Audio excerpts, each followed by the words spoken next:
What's up, guys? Welcome to another episode of According To Kaz Queen. And as always, I'm Kaz. And I'm Queen. We want to welcome you guys out to this little podcast of ours. This is a show where, trying to fill me up?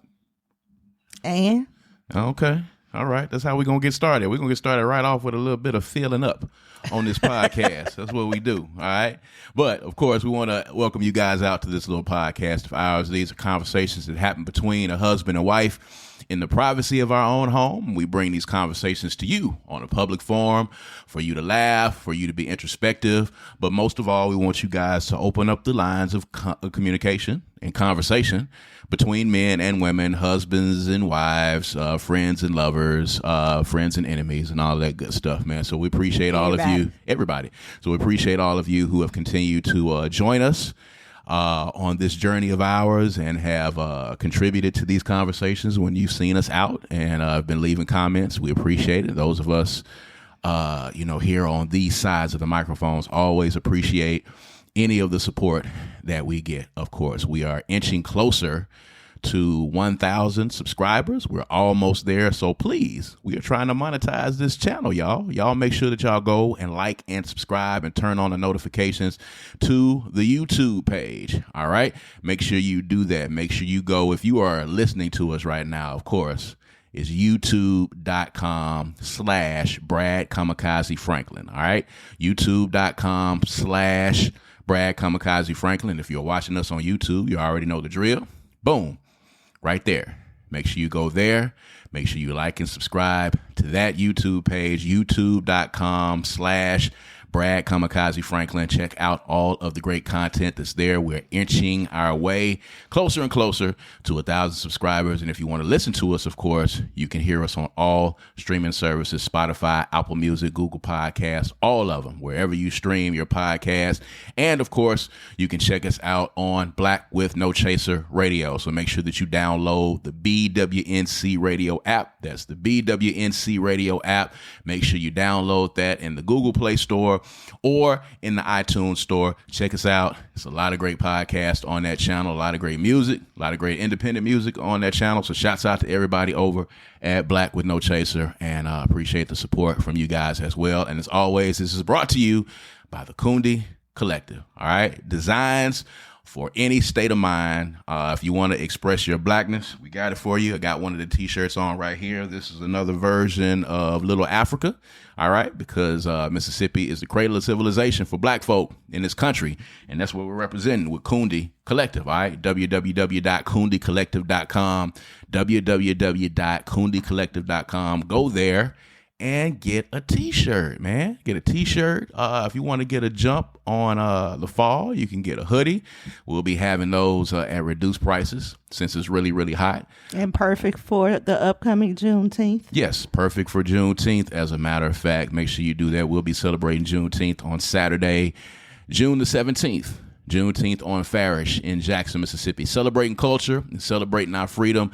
If you are in the central Mississippi area, make sure you come and check us out, or wherever you're listening to us right now, make sure that you check out a Juneteenth celebration in your area, because it's going down, and it's going down like that. All right. So before we get into the meat of this discussion, I got to start off, one of your favorites is in trouble again. I just want to just briefly touch on this. Chris Brown is on the loose again. Oh my goodness. You have defended you couldn't him. Wait. I could wait, actually, but I mean, it's kind of happening right now in real time. So, I want to get your thoughts. Whenever something happens to Breezy, I want to come to you immediately to get your immediate thoughts, because I want to see, how much caping you're going to do for Chris Brown. So I'm just going to give you the floor. Apparently, Chris Brown and Usher got into a physical altercation. I don't know the extent of the altercation. They say that Usher went away with a bloody nose. I don't know what happened exactly. You got more of the details than I did, but everybody's talking about it right now. There's some footage of an argument or words exchanged, ironically at a skate party, which I think is probably one of the softest places that you can get into a fight. It's at a skate party. a roller skate party. By the way, Like, how are you mad? Like, how you mad? On skates. You rolling around on skates. Okay, you dancing around a rink on roller skates.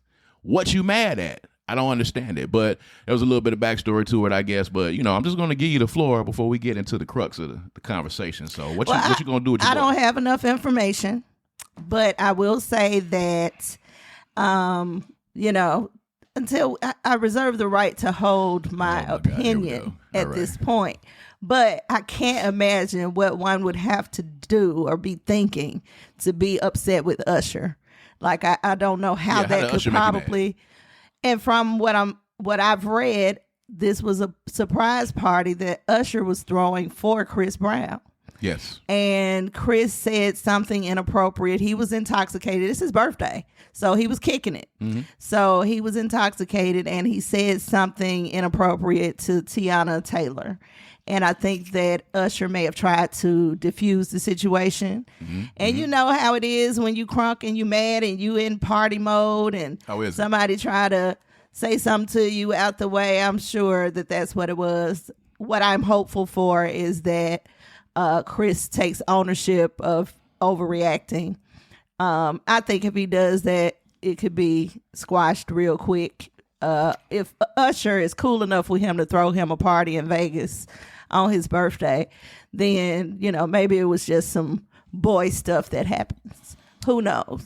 So apparently entourages got involved. And, the thing with that is, having been kind of in these situations, and one of the reasons why I traveled so lightly, when I was on the road and I was on tour, is because the first people that are going to get you in trouble are going to be those crew members and the people in your entourage. Your posse.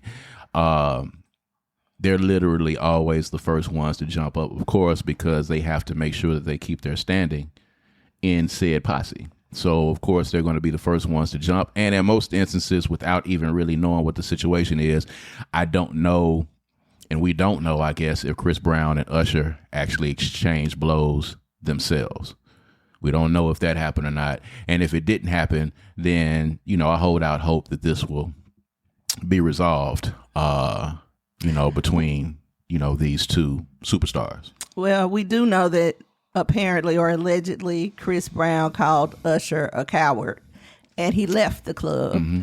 And Usher followed behind him. So Usher was clearly trying to resolve it, or at least to make Chris feel better about the situation. Mm-hmm. I think that what probably happened, it happened on the bus as far as I know. Mm-hmm. And I don't know about Usher's people being there or following him out to the bus. I do know that they said Chris and his crew jumped Usher.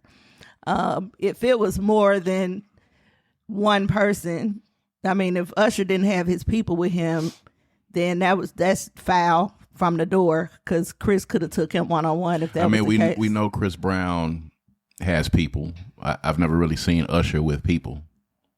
I mean, I'm sure he got people. Everybody got people. But I mean, again, from what I've seen, there was no mention of Usher having people with him. Right. That hasn't been reported yet. Because you're at a roller skating party. And Chris's people are like just folks that he hang out with and go out with, you know. So we'll see. I hope it can be resolved. I hope it was just he had too much to drink and wasn't thinking, and was celebrating. You know how us Taurians do. I told y'all last week, Here we go. We overindulge. We take it too far. So that is probably what we're looking at here in this situation. I hope it wasn't a classic case of, Usher trying to come in and defend the woman in the instance, and then the intoxication, of course, gets the best of dudes and the machismo starts happening, and he's calling Usher a coward because he's trying to defend the woman. The coward call happened before Chris left the club. So apparently whatever Usher was doing, and maybe it did have something to do with coming to the defense of Miss Taylor. I'm not sure. Like, we don't know that yet, but I'm sure in a couple of days, maybe even hours, we'll have more to the story. None of Usher, neither Tiana Taylor or Chris Brown has made a statement as of yet about it. Right. So, I mean, I'm pretty sure, as we speak right now, as this podcast is going on, somebody said something somewhere, and we'll look for it. But everybody's been talking about it. It was coming across our timeline, and you being a really big Chris Brown fan, what do you think the backlash may possibly be if this comes out and it is proven that his entourage actually jumped Usher, or that he was maybe too intoxicated or was maybe inappropriate with Teyana Taylor, as we've had all of these different instances of Chris Brown not quite yet being his most mature self? Oh, Lord. Chris Brown just turned 34, 35 maybe. I think that Chris and Usher share a fan base. Mostly, I think Chris may have fans outside of R&B more than Usher would, I would guess. I don't know. But I think that if I'm going based on my feeling, and if I take away the super fan part of Chris Brown, and I just look at this as two people that I like, it would be, I still would lean towards how you gonna do this to Usher.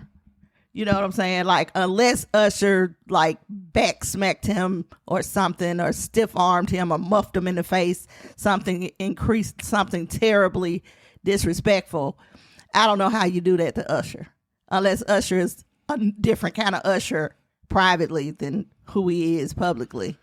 But then you have Chris. It's not really shocking that would happen. What I'm missing is how you get to that point. Like, I'm not shocked that Chris would jump off.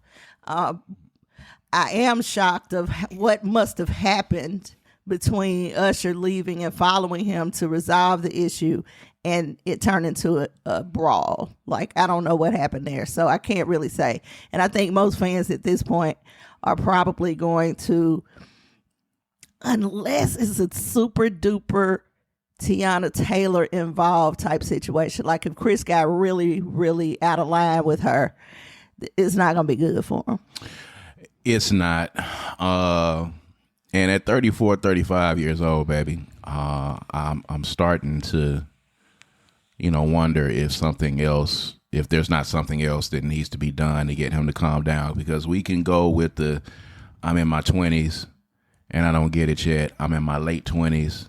I don't get it yet. I'm in my early 30s and I'm still making mistakes. But, you're on the other side of 35 now, 34, 35. You're approaching, 40 at this point, and you're still going out, getting blackout drunk, and then possibly having that lead to physical altercations. So your point is that at this point he should know better? I think so. What do you think? I agree, but we don't know the circumstances that this happened under. We don't know. All of this is alleged. There is, like I said, there was a video of them arguing back and forth. We'll never know what really, really happened, just like we don't know what really happened, what the conversation was when Meg and Tory were in the truck before that incident happened. We'll never really know. Only the people who were there will really actually know. I just think that it's unfortunate that two people at this level are getting into, a fisticuffs. Carlos Miller said something that was really funny that I agree with. We missed out on the opportunity for one hell of a dance battle.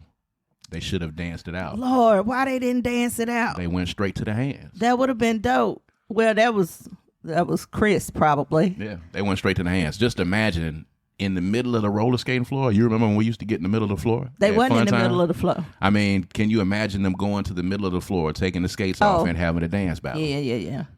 It would have been epic. It would have been epic. And somebody would have caught that on They camera. could have had a singing battle. That would have been epic. They could have had a singing battle. Like, there should have never been any several hands. ways they could have handled that. So many hands. Yes. So many ways. Yeah, so many ways. A singing battle, a dancing battle. Chris was in, You Got Served. He was in there for 30 seconds, but he was in there. So he's, he knows about the dance battle. You know what I'm saying? So Usher was in it too. Was he? He was the DJ. Get out of here. That shows you how I didn't watch that movie. I think Usher was in it. He was in one of those step type shows. I think he was in it. There was millions. Oh, that might have been Bring It. I don't know. Who knows? Who knows? Right now, we just they talking, really y'all. actually all run together. So I mean, yeah, all one movie. yeah. You got served in the breaking dance battle, Honey, all those movies. But we'll see what happens with that, man. I think the world did miss out on an opportunity for an epic entertainment moment. They went straight to the hands. It is my hope that Chris Brown takes ownership and apologizes. I think if he does that, it could be a wash, because I don't even feel like Usher would hold anything against him. Yeah, especially, I mean, you jump the dude that throws you a surprise birthday party. Something went left. Something went left. I mean, it went super left. And I understand, you know, we've all been in situations where things because kind there's of video of them kicking it in the club. Yeah. Like moments before this happened. Yeah. So something went left. And then at the end of the day, again, Chris tried to leave. He wasn't trying to have no problem. If Usher didn't follow him, there probably wouldn't have been an issue. But again, if I'm throwing you the surprise birthday party, you want to resolve it and make sure it's cool. You are the star of the night. So I don't want you to leave this party that I put together for you. Sure. And again, they're on roller skates. You know, I think Chris Brown's issue is he has a lot of yes people around him, and nobody's correcting his behavior. That is the problem with a lot of people. Yeah. It's unfortunate. Celebrities and non-celebrities is the problem. Yes, people are a problem. Which, by the way, leads me into a segue when you talk about yes people. Yeah, the Segue King is back at it again. Let's talk about these comments, man, because I definitely want to have this conversation. We have variations of this conversation a lot. But Eboni K Williams was speaking to Iyanla Vanzant first. That's how it started. And then it kind of spilled over into the Breakfast Club, and it spilled over all over the internet. Eboni K Williams, for those of you who are not familiar, was most recently on Fox News. She was one of the token black people that Fox News used to use to come on and,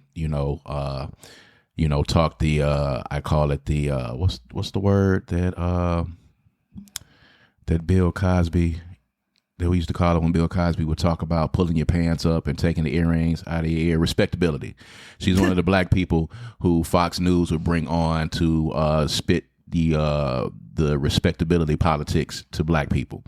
So she's no longer on Fox News. I think she's on the Griot now. She's gotten, a job, and she was talking to Iyanla Vanzant, I think, about relationships. And Iyanla Vanzant asked her the question that actually has snowballed into a whole thing. And she asked Eboni K Williams if she would date a bus driver. And, Eboni K Williams responded that, well, if he owned the bus, I would date him. And then this turned into a whole conversation about what is an average career, what is being mediocre.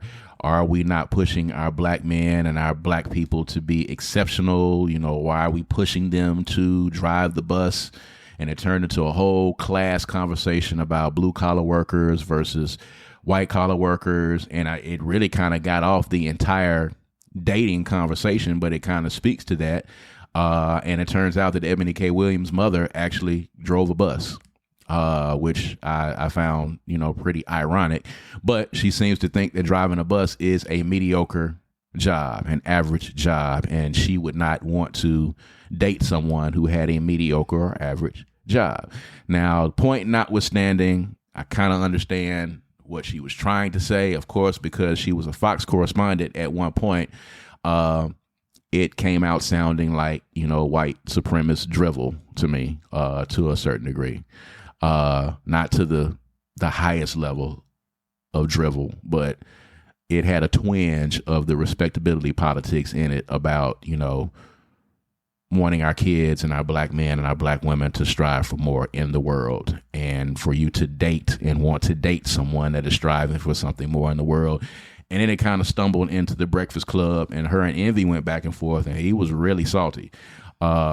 It was funny. They had this beige rage meter that's on the screen, and they, temper the levels of rage that Envy has, and he had reached the top of the beige rage meter there. He was really, really hot, and I felt him a little bit, although I don't really agree with 90% of what he says most of the time. But starting with the Ayana clip and just talking about the dating the bus driver. Let's just start there, and then let's unpack all of this, and let's kind of talk about it, because I'm really interested to get your thoughts on it. I think that Ebony's take is, it's respectable. I mean, there are people who have that opinion, just like people share Iyanla's opinion. Mm-hmm. It's subjective. It's based on your own life experience. It's based on your idea of what you want in your life. Mm-hmm. I think the reason why she came off so offensively is because she was speaking defensively. So I think that's why she sounded so passionate about it. I think if she had made this statement blanketly without being in defense of herself and her response to Iyanla, it would have come across a little bit differently. But having said that, it also feels like she's disappointed or unhappy with the black race altogether, which is, that's, disappointing in itself, because it doesn't really necessarily say that she didn't make some good points. But if you're looking for some reason to validate why we're not good enough, you'll always be able to find a reason why we're not good enough. Absolutely. So that's where it seems like it came from for me. It seems like, the fact that she's at Fox kind of tends to show that she's black unhappily. You know what I mean? Unhappily black. Unhappily and, black. She's not there anymore, but she's carrying that same. If she was ever there. Yeah, of course. If she was ever She wouldn't there. have been there unless she was unhappily black. Correct. Yeah. So because she was, I'm not real shocked at what she said. I think there are measures to what she said that we can apply and utilize to make ourselves better. For instance, what she classifies as mediocre, there are some people where that would be the height of what they are going to accomplish. Mm-hmm. And you can say, well, if that's the case, then too bad for them. But if they happy, why is it bad for them? Right. So I think we got to figure out what measures a successful life. And I believe that individuals define that word for themselves. Mm-hmm. What it takes to make me happy and what it takes to make my sister or my brother happy may not be the same thing, but happiness is the ultimate goal. So if you have an individual who works as a bus driver, as Iyanla said, and they love that job, mm-hmm. They are peaceful about going to work. They don't regret it. They are not missing anything in their lives. They are treating the people in their lives well. They are not missing meals, not missing, got a roof over their head. They're not stressed out about money. All of those things. Who are you to say that life is mediocre? Right. There can be people out there who have what she considers successful lives and be completely unhappy. We see it every day. Right.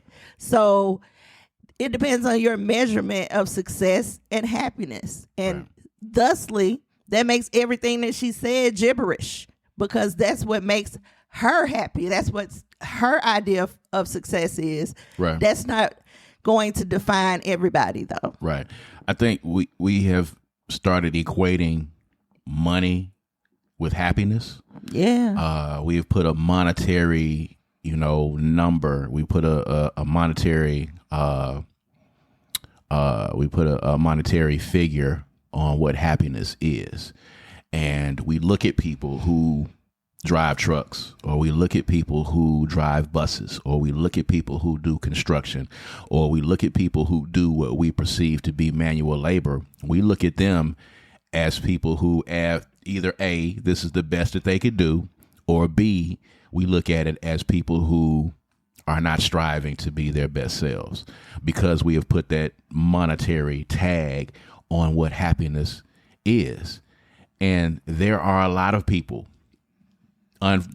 fortunately, and I think this is great, there are a lot of people who strive to and are working towards to have the level of happiness and peacefulness that having a steady job and a regular job, they're looking for that kind of peace that those things give at the end of the day. We often talk about the show King of Queens, Doug Heffernan on that show. For those of you that it might be time for us to binge that a little bit. Again, it's been a while since you watched it, but for those of you who watch King of Queens, it's a show that we love to watch. Doug Heffernan, which is the character on the show, played by Kevin James. He did not strive, and we laughed at it all the time. He did not strive or did not have any desire to be in management, upper management. He had no desire to do any type of administrative management job at all. He went to work every day to try and be as invisible as he possibly could be. All he wanted to do was go to work. He wanted to come home, go out with Deacon, drink some beer, have some wings, watch football. He didn't want to do anything extra on the job. He wanted to get his pension. He wanted to get his retirement, and he wanted to enjoy his life. He saw working management as a problem, a restraint. He saw it as a restraint, and actually in the episode when he actually ended up doing it, he did not like it, and he wanted to give it back to the person who was doing it at that time, which was Deacon, who actually wanted to be in that management position. Doug took the job because his wife was pushing him. Wanted to live a different type of lifestyle. The entire thing, she was striving to do something and be bigger and to go live in Manhattan and those kind of things. So she pushed him to take the management job, and he was miserable because it's not what he wanted to do. Correct. So at the end of the day, the question then begs itself, were those two people equally yoked? Was Carrie Heffernan and Doug Heffernan equally yoked? A, that's the first thing. And then B, you have people who live like that who don't want any parts of being in management because of the headache that comes with being in management. With that extra check and that extra power, there comes a headache. And some people would rather go to their job and enjoy it and be happy so that they can come home and enjoy themselves than to have the extra stress and the anxiety of being in management. Well, mind you, Doug, that was his first job. So, and he was like 27. So he did not want to work anyway. He got the job to get Carrie, his wife. So he was on a lark, he was motivated by her to begin with. So he did as little as possible just to maintain that job because he now had a wife, right? So he didn't want the bosses to know his name. He didn't want to walk into staff meetings. He wanted to blend in. Don't want anybody to know that I know how to do anything. Yes. Don't even pay attention to me being here. In fact, the only people that need to know I'm here is the people that I'm going to be kicking it with after we leave work. He did like being a jokester. He liked hanging out with his coworkers, but the work, he liked the work because he was a driver and he liked to drive. He was a delivery driver. But that was the extent of what he wanted to do. I find that to be refreshingly freeing. Yes. Yes. I don't know. As I get older, I'm beginning to rethink my idea about this whole thing because, when you're growing up, you kind of have the idea that I'm going to grow up and I'm going to have 6 figures and I'm going to go to work every day and it's going to be this job and I'm going to have all this responsibility, and that's what you want. And then you get out there and get a little taste of it and you realize that the responsibility that you thought you were going to get is really just stress, and there's still another boss and still another boss and still another boss. So the more you climb, the more thick you get into systems, whether you agree with them or not. Right. And so ultimately I've gotten to the point now where I can understand why somebody would want to be a Doug, who would want to just be free as long as I'm not missing anything. Like if the bills are paid and wife is happy and children are getting what they need, got a car to drive, life is comfortable. I just want to have comfort, that's all. I don't need to be rich. And I know there are people looking at this right now going, girl, give me the bag, give me the bag, give me the bag. You can't take it with you. I'm on the other side of this thing now. I'm working on trying to have stuff that'll give me paradise forever, not just stuff here on this side. So for me, those things are peace, serenity, tranquility, happiness, joyfulness, those type of things. You can't pay for them. So if you got all the money in the world, you still may not have all the peace and joy and love that I have with my couple of $100. You know what I'm saying? But again, this is my life perception based on my life experiences. We don't all have the same life experiences. Right. So I don't judge somebody whose idea of happiness equals conquering the world and having, 6, 7, 8 figures in their bank account. I don't judge that. It's just different from me. So don't judge me. Just like with Eboni, that's your thing. If that's your thing, that's fine. Mm-hmm. That doesn't necessarily mean people who don't agree with you are somehow mediocre. Right. I take issue with the use of that word. It's so derogatory. Well, she went into the whole, she defined it. She had to, when you go to the dictionary, or you go to Google to define the words, that's when you're losing the argument at that point, or you're trying to make your point. By definition. Yeah, this is what mediocre is. So she was trying to soften the fact that she was using the word mediocre to try to explain what she thought these jobs were. She even tried to say that her mother, even my mother, said that her job was mediocre. And then Envy turned around and kind of said, my parents were blue collar and they worked very hard and they were exceptional, which I tend to agree with. At the crux of it, this started because Eboni was basically telling people I would not date a bus driver, and that's my personal preference. So let me say this. Everyone has their personal preference. Everyone has the ability and the right to decide who they want to date. I don't believe in telling somebody, well, because you don't want to date the bus driver, there's something wrong with you, or because you want to date the basketball player or the NFL guy, there's something wrong with you, or if you want to date the thug or the street guy or the dope dealer, there's something wrong with you. If that's what you're attracted to, then that's what you're attracted to. Mm-hmm. And the issue that a lot of people have with Eboni in this particular instance is the same issue that we've talked about on other shows. People who are attracted to Eboni are upset that she would not be attracted to them in reverse. So there are some bus drivers, people who work those blue collar jobs who may find Eboni Williams attractive and may date her. They're upset now because they feel Eboni would not give them the time of day, which is another issue all in itself. You need to stop trying to date the people who don't want to date you and date the people who want to date you, if that makes sense. At the end of the day, I think a lot of this comes from people liking and being attracted to people or the types of people that are not attracted back to them. Because Eboni K Williams does not want to date a bus driver. That's her personal choice. She has the right to not want to date a bus driver. But guess what? If you're a bus driver, then you already know right off the top, Eboni K Williams is not somebody that I need to try to meet out somewhere and to try to take out. That's not her fault. Everybody has a right to their preference. So what people need to understand is you need to find the people that are going to be attracted to you, and you work that out.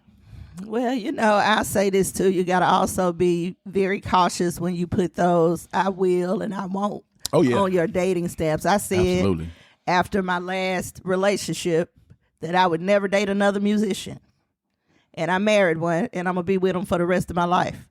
So, Put that thing on you just... Put it on you. You better be careful about that, because you might be knocking your blessings right out of your hands when you put all these stipulations on what you will and won't do. So be very careful. And those things, that list begins to shorten the older that you get. Trust me. Okay.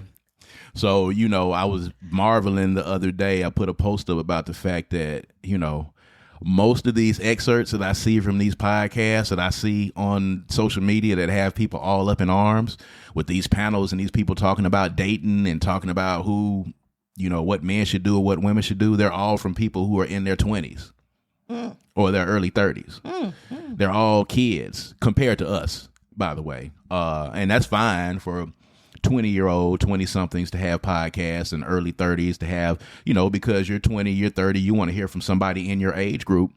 But there are a lot of people who are older than those folks who jump in the comments and jump in those conversations. You got to understand the life experiences are much different. Absolutely. And when you're 20, your list is going to be a lot longer because your options are a lot longer. Absolutely. As you get older, those options are going to begin to shrink. And when you get older, you have to figure out that, at some point, you're going to be looking around and nobody's going to be there with you. Mm-hmm. And you can say all you want to, I don't care. I'd rather be by myself than to be here. And I'd rather be alone than to be here. But I'm telling you, when you 50-something years old, and that's not old, mm-hmm.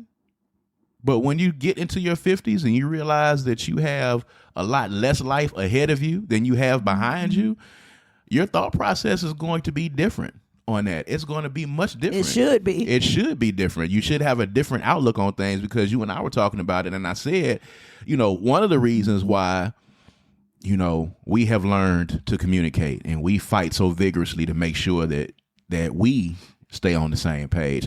I see what's happening in the dating pool these days. You see what's happening in the dating pool. You go out with your girlfriends all the time, and a lot of them are single. And I go out, with guys here and there, and a lot of them are single. And we read these posts on Facebook, and the dating pool has pee in it, and some shit, like somebody's took a shit in the dating pool. It's terrible. Pool. It's the pee pool, and it's terrible. I could not imagine having to be out there. Anybody my age right now that's kind of like out there trying to date, I can't imagine trying to date in this climate with people watching what they watch on social media and watching these 25-year-olds tell you that, your first date has to be a $200 date, and the person that I date has to make this amount of money, and the woman has to cook and clean and do this. Like, the stuff that I hear from 20-somethings on these podcasts, it blows my mind, because I can tell that they have absolutely not lived and not been married. Yeah. And unfortunately, a lot of them are going to get to a certain age and they're not going to have anybody. And I'm going to tell you, at the end of the day, you can be broke. You can get to 65, 70 years old, and you can say, I would rather have a pocket full of money or a bank full of money or a bag. What I'm going to tell you, when you get to 65, 70 years old, what you're going to be more concerned with is if you got somebody next to you that's going to be enjoying the rest of those days with you at that point. That's going to be the most important thing, really, at the end of the day. So, at one point, money is important, but when you get to be 65, 70 years old, it might not be that important. So for Eboni K Williams, you don't like the bus driver, that's cool. But at the end of the day, that bus driver has benefits. He's got health insurance. He's got life insurance. He's got a steady job that he likes to go to every day. And he's got time, because he's going to stop driving that bus at some point, and he's going to be able to put that time into you. Now, are you going to be able to fly to Aruba every day? Are you going to be able to have that Balenciaga bag that you want? Maybe not. But then you have to decide at what point what's important to you. And then why is that so significant? How do you pick your partner based on the need to purchase items? And that's what they're doing these days. I want to live comfortably. I want to have this kind of house. I still am trying to get to the house I want. Right. I want a certain kind of house. I want a certain kind of car. I still don't have them, but that does not in any way, shape, or form make me say, okay, I don't want this man because he can't afford this or he ain't making this for me. Those two things don't have nothing to do with each other. In fact, I feel like it's my responsibility. If I want it, then I can get it. Mm-hmm. Instead of saying I need a man that's gonna give it to me. Right. Like, that's just, I don't know. Maybe I'm old school in my thinking process. You're older and you're more mature. And you've been married for some years, you're a mother, you have a wealth of life experiences. You just had, your birthday a few days ago. I'm now in my 50s now, and I, just getting to the point where I'm able to say that out loud and be cool with saying it out loud. I'm 52 years old. And now for me, what's most important is not leaving this planet and not getting old and not having my wife with me. That's the most important thing. When you're 20, it may be more important to think about your finances and what's happening then. They are building. So when you're in your 20s and your early 30s,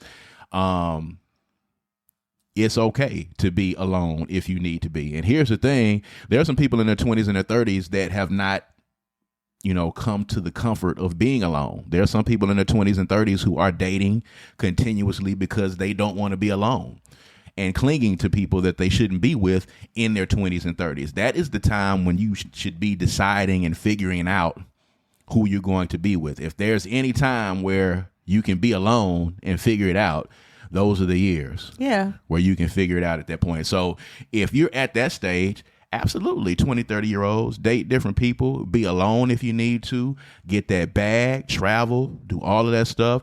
But at some point, we can tell you and we can promise you, at some point, the most important thing to you is being able to come home to somebody, being able to have that person's hand to hold, being able to have that person to go on vacation with, being able to have that person in the house with you just to have a simple conversation to say, how was your day? At the end or of a to hard wake day. up to in the morning. Or to wake up to in the morning. Or to wake up to, kids running around the house, or to wake up to having a conversation with a bright, industrial, intelligent 13-year-old like we do every day, that's learning the world and is inquisitive and has these questions. I wouldn't want anything else in the world. I wouldn't want to be anyplace else in the world. But that's just us. Yes, that's just us. And we figured that out over time. So you have to figure that out for yourself. I do. And figure out what's right for you. It may not be this, but Yes. you gotta take the time to figure out what is right for you. So, and that's, again, that's why we work so vigorously at it, because I can't imagine being in my late 50s and my 60s. It's a nightmare almost. And having to go back out in the world and actually try to date and try to find somebody that go up to and ask out on a date. I don't even know the concept. I don't even understand about it. It's crazy because it's a much different world out here. And we've even talked about how the world is different from when we first started, when we were courting, and how things are different now. And even you said yourself, your ideas and your thoughts were different. You dated different people because you were looking for different things, and it all led us back to each other at the end of the day. So there were people in between where detours could have been taken had you said to yourself, I want to marry somebody who has got money. I want to marry somebody with some money. Or do I marry somebody, for love at the end of the day? What was that we were watching earlier? Jamie Foxx. Yeah. When Jamie Foxx was trying to get Fancy, and Fancy was dating Silas, the doctor, and she ended up with Jamie. And my wife again was like, she's going to choose Jamie. I got to tell y'all folks now, week after week, there's these instances where my wife is really down on the underdog, the guy that the woman really loves, in favor of the guy with that money. And if I didn't know my wife, I would say to myself, like, what is she trying to tell me at the end of the day? Well, to be honest with you, there are different places that you are in your life at certain times. You have different perspectives. Mm-hmm. I mean, Fancy and them were younger too. Yes, they were younger. And at that point, like with Hillary and Jazz. I keep wanting to call him Carlton. But like them, it's just, at that point, all you care about is the warm and bubbly feeling in your gut and the good sex and he make me feel so good, and you got somebody over here who has a different lifestyle and can provide a different lifestyle. But then now that I'm thinking about that, how different is that from what Ebony is saying? It's not any different. Because again, it's a dating preference. I don't know. I think the difference is that these people, Jamie and Fancy and Jazz and Hillary, don't have the life experience to make the measurement correctly. So that's my point. Like, now that I'm older, looking back at it, I probably would have been them and chosen love. You know what I'm saying? But looking back at it, if I was 25, 28, 30 years old and knew better, I would understand that love can grow. Love is one of those things that, as long as admiration and respect are there, love will grow. If you put in the effort to allow it, if you open yourself up to it, it will grow. But if you, it's not as easy to go from nothing to something in this country. It's not as easy unless you like a rapper or something like that. Well, I think too that was Eboni K Williams' point. You know, she made a mistake by using the words mediocre and average. She was defensive. She got into a defensive mode. She pissed a lot of people off. Now, granted, I think some of it was trolling because, you know, she has really upped her social media presence since then and has been on several interviews. And since she left Fox, she has not gotten nearly this much attention. I didn't even know who she was. Yeah, so there's that piece. She makes a point for black folk striving for excellence. I think, unfortunately, she's trying to make it as if black folk are right now not striving for excellence, and that's not something that we're doing. She's trying to make it like we need to start doing it. And I believe that every day black folk are striving for excellence. I don't think that is our problem. And my problem with her statement is that she's deciding the definition of excellence. Right. You don't get to tell me what excellence is. And she's basing it on career and money and salary. Correct. Right. I wouldn't base my definition of excellence or happiness or success on career at all. But there was a time in my life where I would have. Okay. There was a time when I was younger that I would have. Now, success is being able to go to bed every night feeling fulfilled by the day. It's feeling like I've done something to impact somebody's life.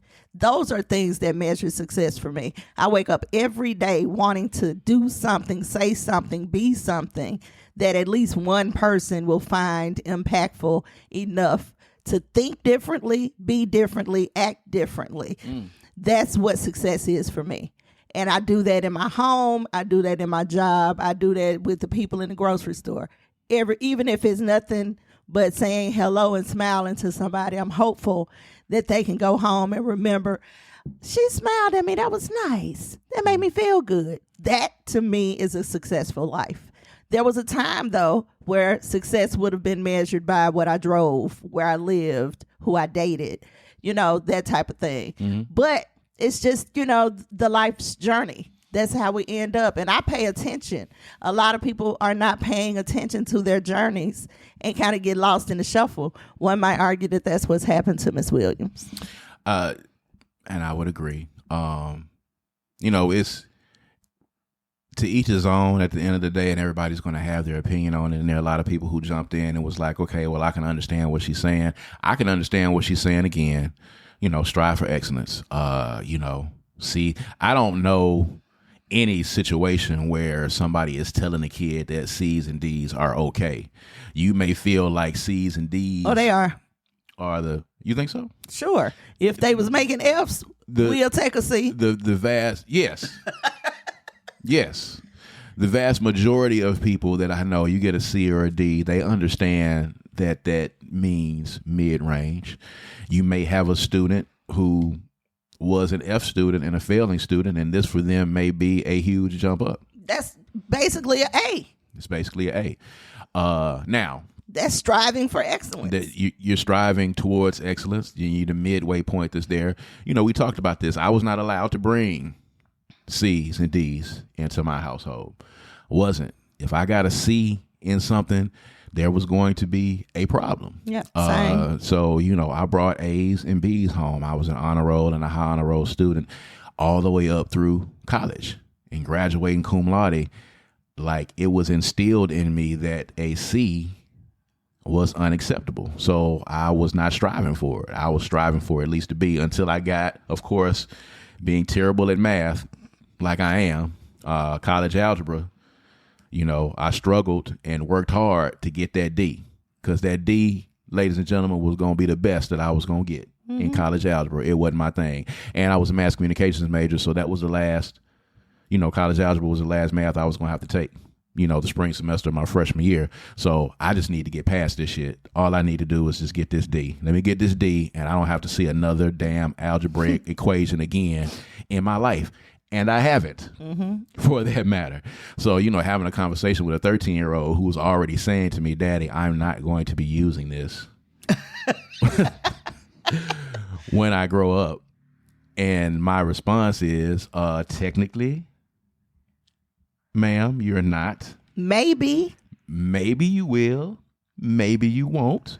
But for now, it's the requirement for you to get to the point where you can say, I don't want to take this anymore. You're going to take it and you're going to do well until you get to college or whatever point that you don't have to take math anymore. And then you won't have to take math ever again. You'll be able to take all the stuff that you like to take and you'll be able to work towards whatever degree it is that you want to work to. But you have to work up to that point. But, I say that to say that, people like Eboni K Williams, love to do the respectability politics about black folk and tell black folk what they're doing wrong. And I'm just telling people the truth and I'm giving them the hard truth and I'm saying things that people don't want to hear and it's going to go down harshly. But, I want to be truthful with the people. Well, the truth is that, even at our best, even when we're at our most excellent, we're still up against a system that is put in place to still try to tell us and impress upon us that we are still second-class citizens. The saying that you have to be twice as good to go half as far, that is a real thing for black folk. And yes, there are issues within our community, but there's also the issue of disparities and inadequacies and inequalities that still exist in our nation and in our country right now. Yes, we are dealing with a government who has treated us with benign neglect over the years. So, yes, we still have to talk about those vestiges that are still in place. When you're talking about black people not wanting to be excellent, I don't see that to be the case. I see excellent black people every day, but I also see excellent black people that are juxtaposed up against a system that is still put in place to try to oppress that excellence. When we watch mediocre and average white people get promotions, get jobs, get political offices, every day being mediocre and average, themselves being C students.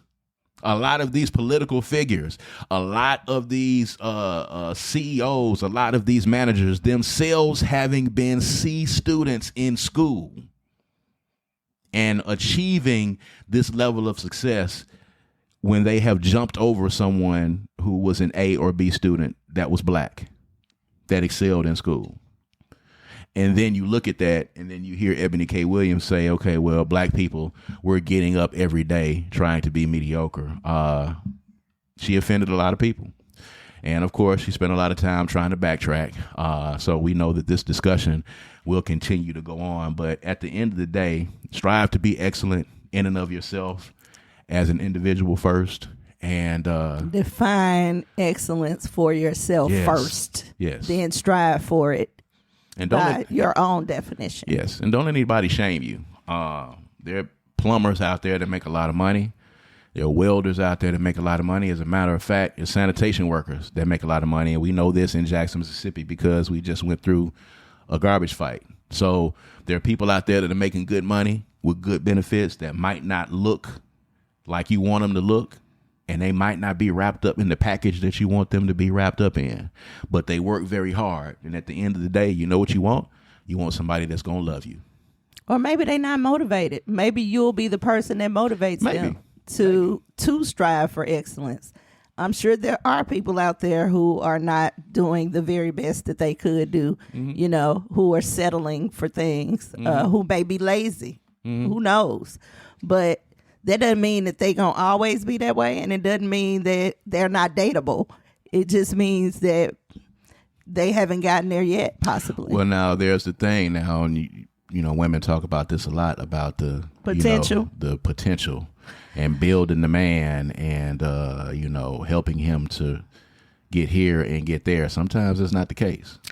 The problem with potential is, I think it's okay to meet someone and see potential and then say, okay, well, let's give this a try. I think that's fine. Mm-hmm. The problem is in year 10 and you're still trying to find a way to motivate them to be in their potential. Mm-hmm.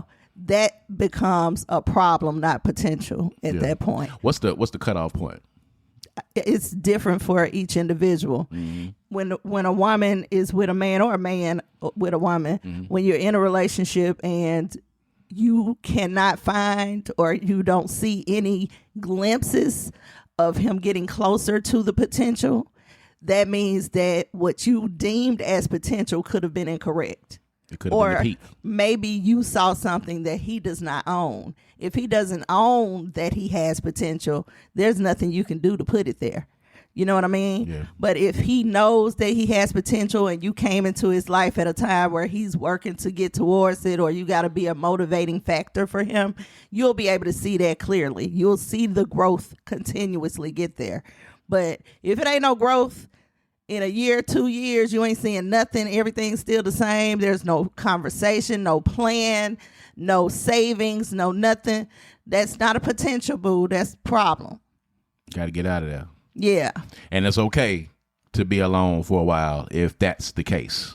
Yeah. When you're young. So hopefully you will be blessed to be able to find that person for you so that you don't have to go through. If y'all been together for 10 years and you still talking about, I know he gonna do it. He gonna do it one day. He gonna do it. Might not be what he wants. Exactly. And if that's the case, his potential don't matter. There it is. So on that note, we're going to get out of here. We appreciate you guys for tuning in with us. Make sure that you're following us on all social media platforms. Of course, we're on Facebook, According to Kaz and Queen. We're on Twitter, Kaz and Queen. We're on Instagram, Kaz and Queen. Make sure you follow us. Like those pages, follow those pages. You'll be able to see clips from the show there. Make sure that you're subscribing to the YouTube page.